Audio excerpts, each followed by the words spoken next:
Appel aux personnes qui s'y connaissent en VMC ou extracteur d'air. Alors en fait là on est dans un petit logement, dans un petit appartement où je peux pas forcément mettre de VMC parce que j'ai pas la place.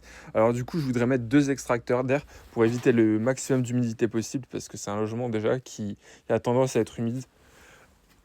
Alors à ce niveau-là je voudrais mettre un extracteur d'air, ou c'est parce que c'est où il y a la cuisine.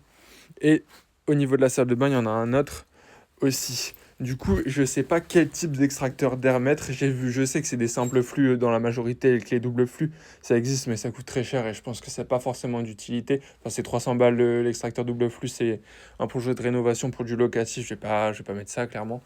À part si vraiment j'ai des problèmes. Après, j'ai vu qu'il y en avait des I gros B, mais en théorie c'est mieux, mais en pratique c'est pas forcément mieux.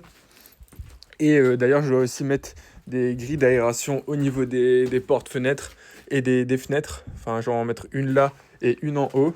D'ailleurs, je sais pas si ça sera assez. Et pareil, il existe aussi en I gros B si je mets des extracteurs I gros B. Du coup, je sais pas. Parce que j'ai vu beaucoup de vidéos où les gens disaient que c'était au final pas terrible des I gros B parce que ça renouvelait pas très bien l'air. Du coup, au petit final, mais après sur la note du DPE, c'est toujours mieux du I gros B. Du coup, j'ai un peu le cul entre deux chaises.